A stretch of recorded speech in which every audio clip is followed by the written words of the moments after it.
This is different. This is different, as we used to allow certificates of divorce, and now we're not anymore.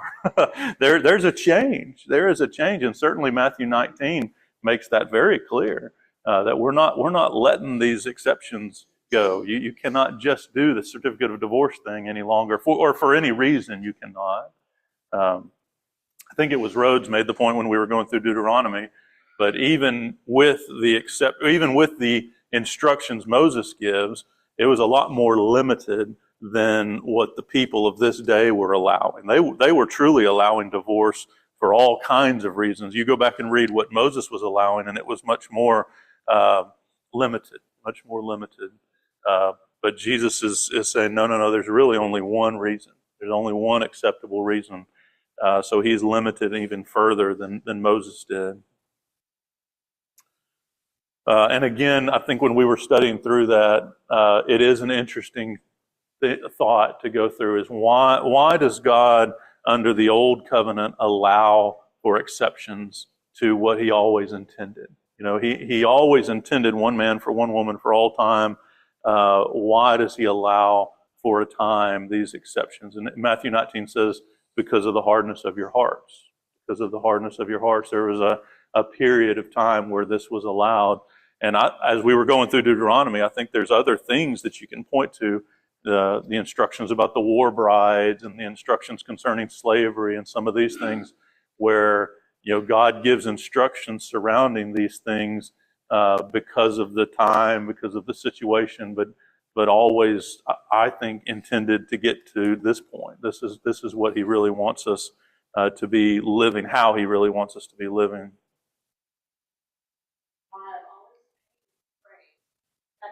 The way I am, as if, oh, I'm so helpless, I've been doing this for so long, and I can't do anything about it. Or I think it's much more accurate way to say, no, this is the way you are, as if you're currently in this state, but you have every ability to change it.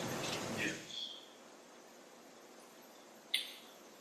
So let's add to the discussion statement about oaths, which I think it's really powerful to realize that as we move into talking about oaths, that marriage itself obviously is an oath, it's a covenant.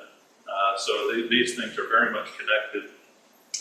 He says, verse 33, again, you've heard that it was said to those of old, you shall not swear falsely, but you shall perform to the Lord what you have sworn. So again, we're asking the question, where does that statement come from? It's not the 10 Commandments, but it is the law of Moses. It is the law of Moses. So Jesus says, do not take an oath at all, either by heaven, for it's the throne of God, or by the earth, for it's his footstool, or by Jerusalem, for it's the city of the great king. Do not take an oath by your head, for you cannot make one hair white or black. Let what you say simply be yes or no. Anything more than this comes from evil, comes from the evil one. So, no oaths at all, no swearing at all. Is this, and this might be a can of worms. I don't know where everybody's at on this, but is this, a prohibition of any kind of, contract, any kind of, you go in court of law, I affirm to tell instead of, I swear to tell the truth and nothing but the truth. Now we say, well, I affirm to tell the truth. It's the same thing, is it not? I mean, to me, that's the same thing. You're making an extra statement to describe the fact that you're going to tell the truth. What's the purpose of a vow, as you have in Hebrews 6? It is to call God as a witness, and God himself swore by himself, and that's because men lie, all men lie, and it was to add power to the statement of truth, or the commitment, or the promise that you're calling God as witness. Now, with that as a description of a vow, you have the Apostle Paul doing that repeatedly later, which would be the same thing as swearing. So Paul apparently did not take this as being a prohibition of a sacred calling God as witness. But what Jesus gives here are examples of calling something else as witness, like the temple or getting over the temple or swearing by the hair on your head. I mean, it's an absurdity, but that is to say that it's okay to lie if you don't swear by God. I think it's this just saying that's not true. I think that's exactly right. And remember, from some other passages, we know what the Jews were doing with this was they were like, oh, okay, if you make the vow and you frame it this way, then you have to keep it. But if you frame it this way, then you can get out of it. And what they were doing was trying to create those loopholes for themselves, which was extremely dishonest. That's what Jesus is addressing. That's really what he's attacking. I'm going to make a statement and then I'll get to Chandler's point. But remember in a lot of Jesus' teaching, and also in the apostles' writings later in the letters, we see them using these not but statements. Not with braided hair and fancy apparel, but with the hidden quality of the heart. And what his point there is it's not a prohibition on braided hair, it's not a prohibition on fancy clothes, but he's trying to make the point that the heart is more important, not this, but this. And I think that's the same thing Jesus is doing here. It's like, don't let your case rest upon these things. Let your yes be yes and your no be no. That's what's most important. Keep your word. So if somebody wants me to affirm or they want me to sign, I have no problem with that because I'm always trying to let my yes be yes and my no be no. So whether I actually sign on the paper or not, I'm still going to try to follow through with what I said. And that's what Jesus is asking us to do. Chandler and I think Mark. In my generation, you would hear people say, on my mama's grave or on my mother's grave, there's a lack of, in a culture that has a lack of integrity, and people's words don't mean as much, they start swearing on things to sort of emphasize. And this sort of goes back to like Jesus doing extreme. By Jerusalem, this happened. I know it happened. I'm sorry about Jerusalem. Don't take my word. I'm swearing on something else. I think it shows the type of culture that Jesus was dealing with at the time, that it sort of degraded a lot, very similar to our culture today, and that you couldn't just trust somebody. As I've heard older people tell me, I used to be able to have a handshake. Even in business deals, they used to be able to do handshakes. Now you have, 2 chapters worth of a contract because you have to have so many things in there that you can't trust people these days. And I think that's also not taken away from anybody else. That's also, I think, what's going on here. The people who have to make these kind of oaths are people who have proven themselves untrustworthy in other ways. Mark?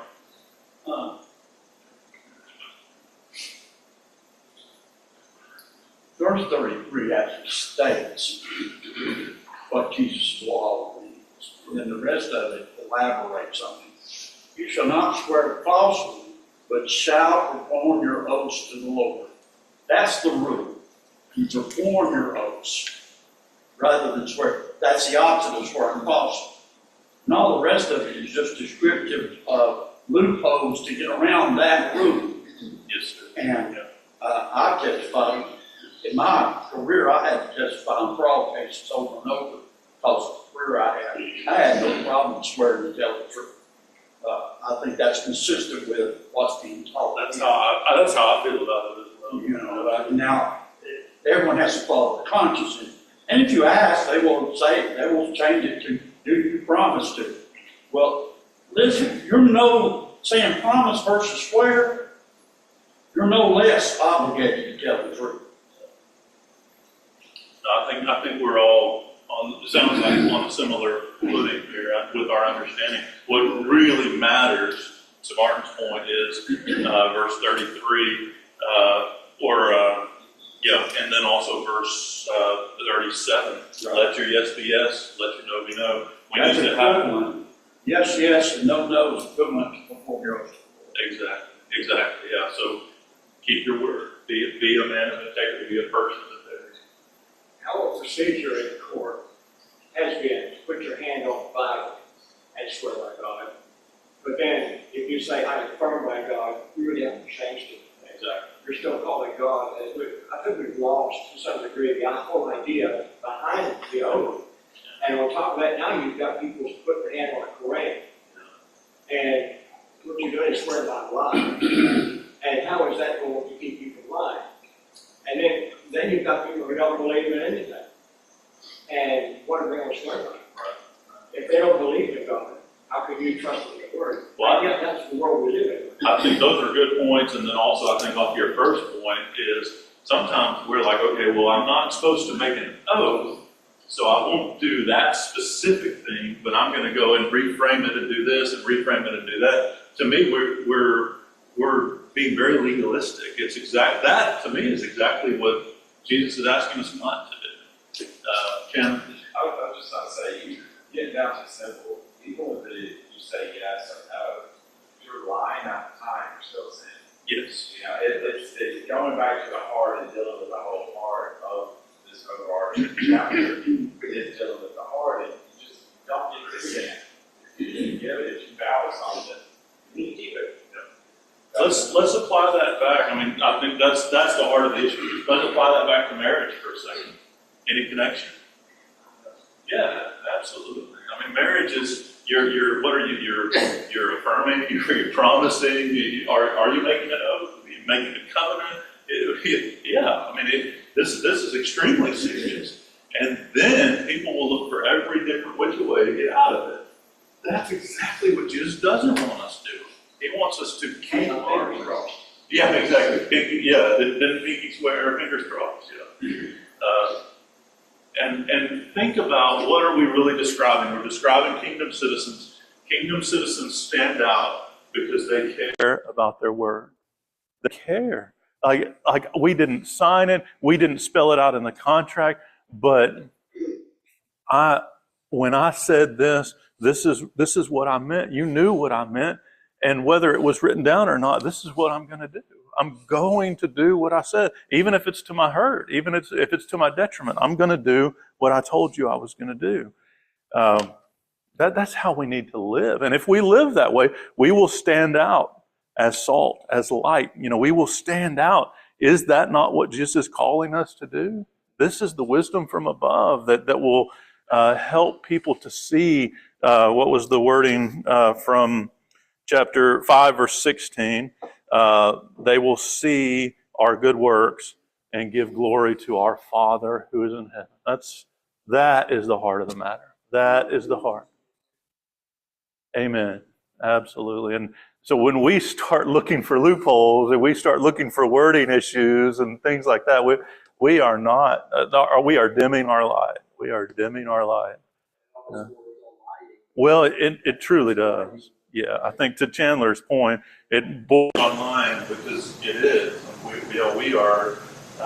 We're really clever about it, but when you sift through that, you're just not being honest. When we do this swearing at the truth, the whole truth, and nothing but the truth, those aren't just thrown in words, those matter because of line of omission. There's several things that you can do, and it encompasses everything that we just want the truth. We don't want anything else. We don't want you to leave it out. We want you to tell us exactly what happened. That's our part. It's true. All right, so I've been asking the question from verse 33, where did that come from? And we said, well, that came from the law of Moses. But what about this other language about swearing by the earth, swearing by the footstool, swearing by Jerusalem, swearing by the head? Traditions that grew up around the law. That's right, yeah. That's not from the law. You don't find that in Moses. You don't find that in Deuteronomy. That's traditions that had grown up around the law, which is, that's what Jesus is trying to blow up. These false concepts that we build up around the law to help us to, I think more often than not, find the loopholes of the law. They would have argued that they were helping them to keep the law. We make similar arguments, but that's the issue. Yes, sir. I think a lot of these people whose word was already in doubt made up by Bruce. Well, I wouldn't lie because I'm swearing by Bruce. Like, you know I've done things in the past and things like a lot of people that I see sort of do these exaggerating type things. It's because you don't really trust them to begin to that. All right, so moving forward, verse 38, picking up the next thing. You've heard that it was said, eye for eye, tooth for tooth. Where does that come from? Law of Moses, yeah. This is not a tradition, this is a law. Jesus says, do not resist the one who is evil. If anyone slaps you on the right cheek, turn the other also. If anyone would sue you and take your tunic, let him take your cloak as well. If anyone forces you to go one mile, go over two. Give to the one who begs, do not refuse to the one who would borrow from you.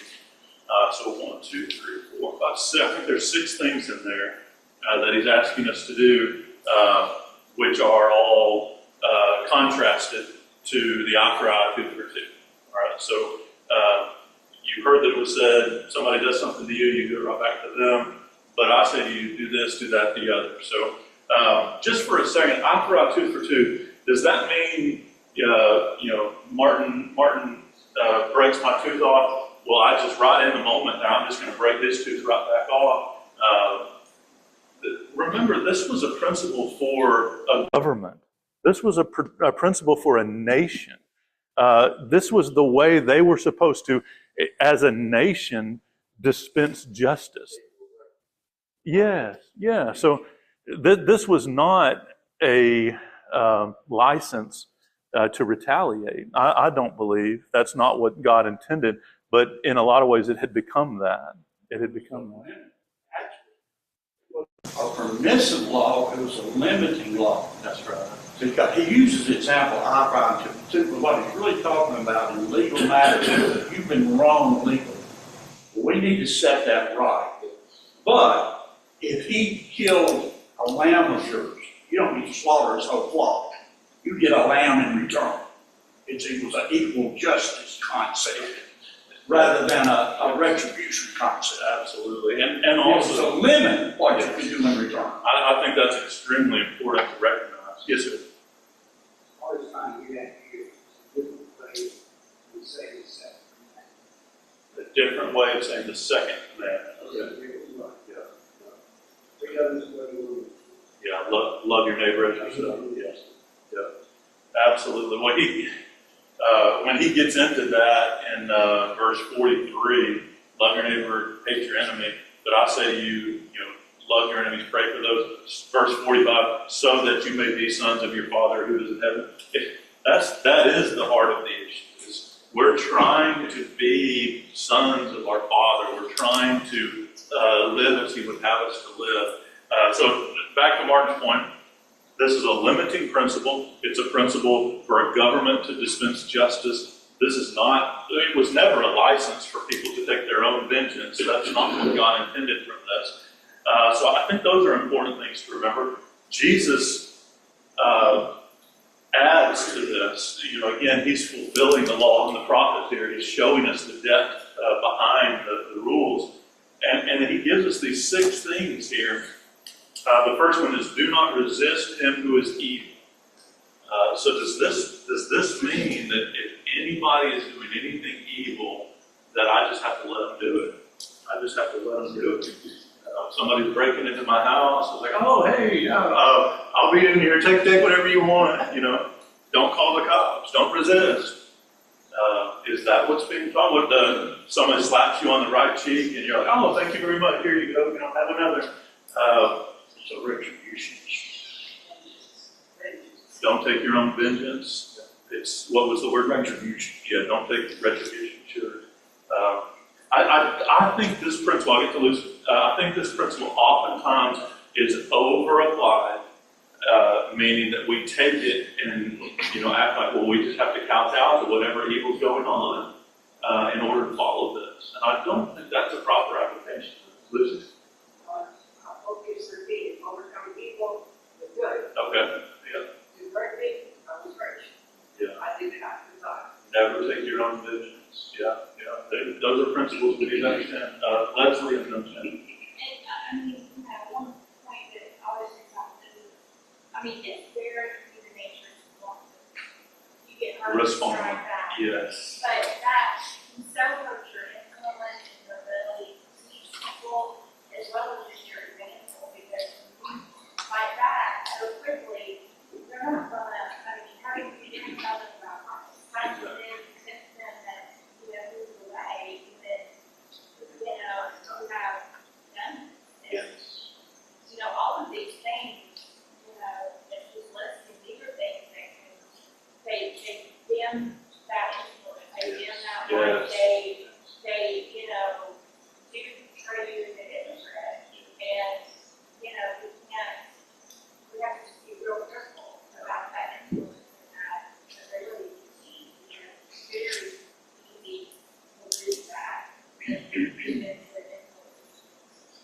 Absolutely, and amen. Yes, man. Well said.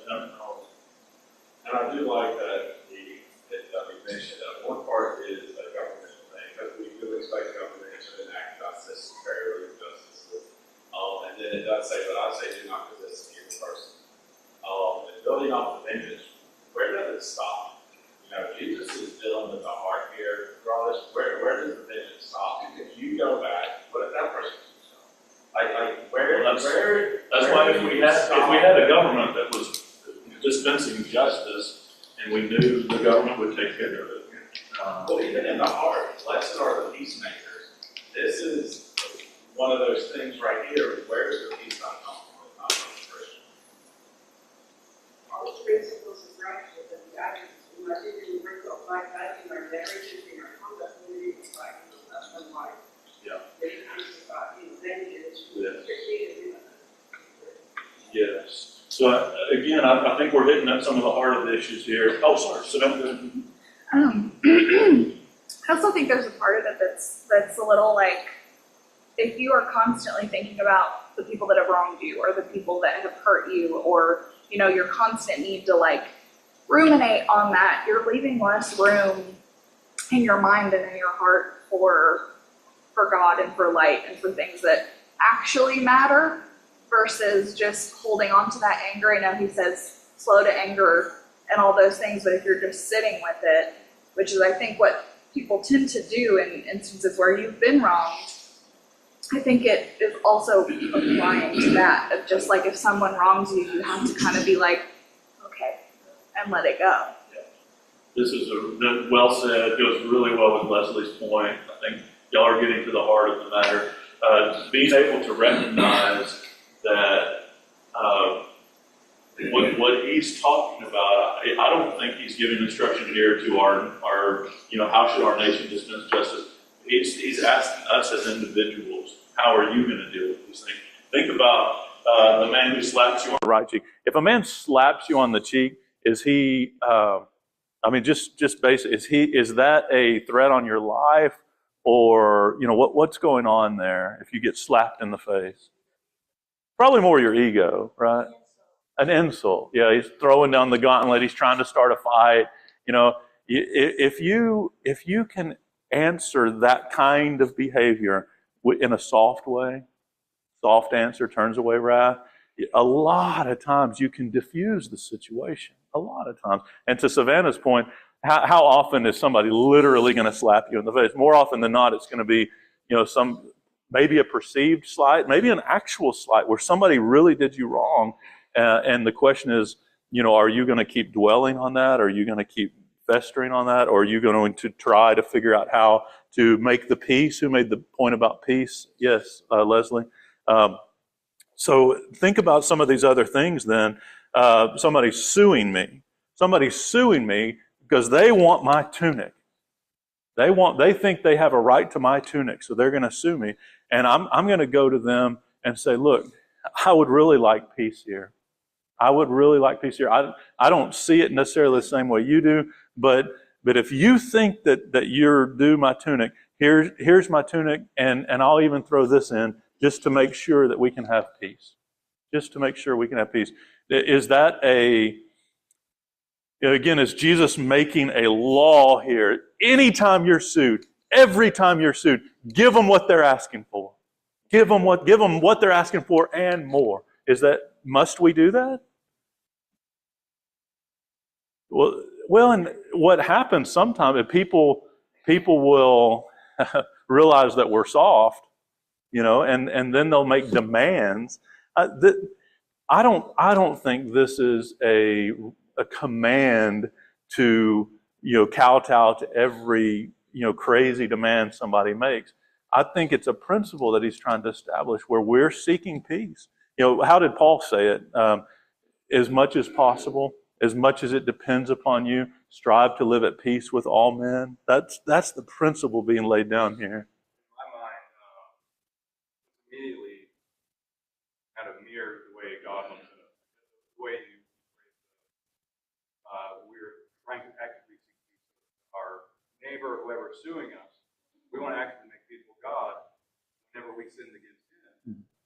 He actively tried to make peace with us.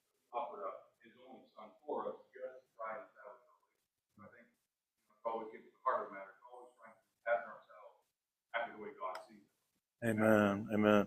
Yeah, you could see that even back in, my eyes are deceiving me, sorry. Verse 25 was that same principle described, absolutely. Martin and then Rachel. Brian, is the inverse of the golden rule. It would say, treat others as they have treated you. But the golden rule is described in the rest of Jesus' teaching here, which is do to them as you would want to be treated. So it's contrasting the inverse with the golden rule. Absolutely. I truly believe we all know this, but I think in the heat of the moment, sometimes we forget what God says in Hebrews 10:30, which says, vengeance is mine, I will repay, and again, the Lord will judge his people. I think that's a really good point. Let me keep running for a minute. I think it's important, all of this, I feel like fits together. There's a difference between you did this to me, so I'm gonna think about how can I get back at you, or even in the heat of the moment, you slapped me, I'm gonna slap you. There's a difference from that to somebody's breaking in my house and I've got to protect my family. There's a difference. I think there's a real difference, and we need to use wisdom and we need to be careful with how far we go with that. But there is something that God praises and lifts up those who defend the powerless. He looks with favor on those who protect the innocent.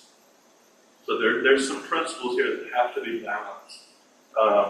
Being careful not to go too far. But I think sometimes people go too far with do not resist the one who is evil. That does not mean we let evil continue unabated. Yes, sir. This is one of the most confusing things, I believe, that we have to deal with, because of all the other commands that God has laid down, we can clearly see that these things are just, they're immoral, they're unrighteous. In this case, we feel that we are righteous because we have been wrong, or because someone has done a wrong to us, that it's righteous for us to get the justice or to avenge ourselves. So we have a very strong sense of it's not fair. Now, there's much in life that's not fair. And we can make our lives miserable by focusing on how badly we are treated by other people. Or we can rise above all of those injustices and learn how to love our neighbors. That really gets to Savannah's point, actually. While we're all deep in this discussion, let's add some of these other things. So we talked about the suing, verse 40. Verse 41, somebody forces you to go 1 mile, go with them 2. That was a reference to the custom at the time where the Roman soldier had a right under Roman law to compel citizens to carry their gear with them 1 mile, but they could not compel them to go further than that. And Jesus is saying, if you've been compelled to go 1, why not go an extra mile? Why not show them that respect or deference, however you want to think about it.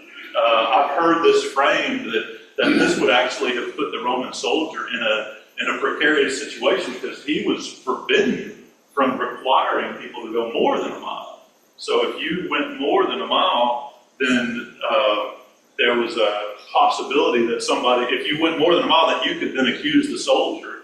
So I've heard that said that this could actually be kind of an affront to the Romans.